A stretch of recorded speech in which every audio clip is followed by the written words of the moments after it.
Hay una preocupación, diríamos, por los costos laborales. Es decir, si uno toma base 2002, va a encontrar una evolución salarial del orden del 450%, quizá un poco más en los convenios colectivos.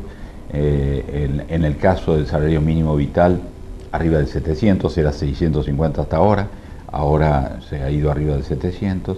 Digamos, si a eso uno le suma otro factor que siempre debemos tener en cuenta, que es el tema del índice de litigiosidad, sea por riesgos de trabajo, accidentes de trabajo, que hay casi 65.000 juicios hoy en trámite, de montos estimamos de un promedio de no menor de $40.000 por juicio, litigiosidades varias o rigideces que resultan de normativa de estas últimas leyes aprobadas en los últimos 4 años, una por año, pero una por año bastante compleja, la del ius variandi, es decir, restricciones en la capacidad de organización del trabajo o irrenunciabilidad que no permite adaptación en muchos casos, o la reciente ley en cuanto a limitación de la gente excluida del régimen de jornada de trabajo, que todo esto genera contingencias. Yo diría que una serie de elementos que hacen en los últimos 2 años particularmente a una preocupación por los costos laborales.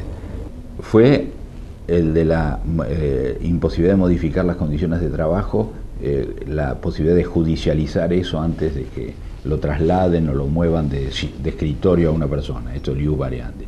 Después el de la irrenunciabilidad, diciendo que todo es irrenunciable, lo cual a mi criterio hace correr el riesgo de que no pudiendo adaptar, supongamos que cambiemos una tecnología y le digo, bueno, firme un nuevo, vamos a adecuar horario, condiciones, como es irrenunciable tendría que echarlo y tomar a otro, digamos. Y ojo, esto es lo que pasó en España en la crisis, por eso está en el 20 y pico % de desempleo. Si no, tendría el desempleo, un poco más del desempleo europeo, porque está peor que otros países de Europa, pero no tanto como el doble. Después el tema del límite a la jornada de trabajo, que va a generar cualquier cantidad de juicios, después hay proyectos sobre participación en las ganancias. Después hay el tema del reenganche del salario mínimo. Yo termino de firmar mi convenio, entre marzo y junio me siento a firmar el salario mínimo a nivel nacional, que no tiene nada que ver con las damas, y estoy incidiendo con el salario mínimo adicionales en algunos convenios que tenían históricamente y que habían quedado derogados al prohibirse el enganche, que tenían enganchados adicionales con el salario mínimo. Bueno, esto también esto tiene costo económico, no había sido discutido con los propios dirigentes sindicales que discutieron el convenio. Me parece que estas cosas tienen poca lógica. Y a partir de ahí hay innumerable cantidad de proyectos que tienen 3 características. O son mayor carga burocrática para la empresa, con lo cual a la pequeña empresa la fusilan porque necesita 2 abogados y 2 contadores para llevar una dotación de 10 personas. O pérdida de poder de dirección, que la pérdida de poder de dirección, y esto es muy importante, en una gran empresa está todo muy sistematizado, pero en una pequeña empresa, el que tiene un tallercito de 5 personas, pasa el don José, el dueño, y le dice a uno, vení, hacé, correte al otro, y entonces lo inmovilizamos, no puede hacer nada, no puede trabajar directamente. O mayor costo laboral, porque aun cuando puede ser discutible, hay iniciativas que, por ejemplo, la ampliación de la protección de maternidad al padre, que le genera hasta presunciones, le amplía las licencias, pero le genera presunciones que le generan estabilidad. La verdad, esto tiene poco que ver con la situación argentina, digamos, que en los países nórdicos promuevan la expansión de la tasa de natalidad, porque tienen tasa de natalidad negativa, y la población está envejeciendo a pasos acelerados. Acá afortunadamente empezamos a tener ese síntoma, lo cual empezamos a tener ese síntoma porque la población activa vive más, porque uno vive más.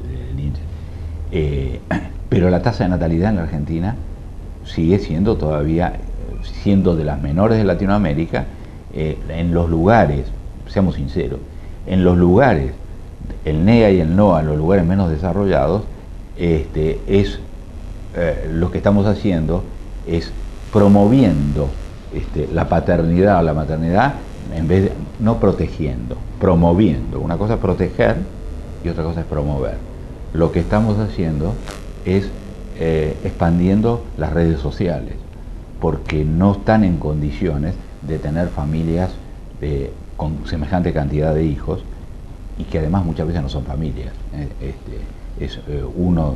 La madre, gran parte de los planes jefes, según tengo entendido por las cifras oficiales, son de mujeres con hijos a cargo, sin padre, sin otras tutoras, que prácticamente están en el plan jefe y no van a tener otra posibilidad de trabajar porque tienen varios hijos a cargo. Entonces, digo, ¿por qué no miramos el tipo de norma que tomamos en cuenta?